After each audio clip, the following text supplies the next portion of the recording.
மக்களவையில் சென்னை பெருநகர் வளர்ச்சி குழுமத்திற்கென 15 புதிய அறிவிப்புகள் வெளியிடப்பட்டுள்ளது.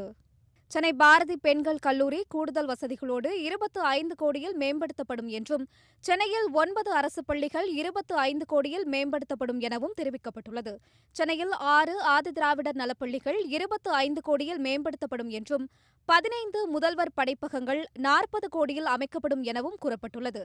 சென்னை பிராட்வே பிரகாசம் சாலையில் அதிநவீன பொது நூலகம் 30 கோடியில் அமைக்கப்படும் எனவும் கூறப்பட்டுள்ளது.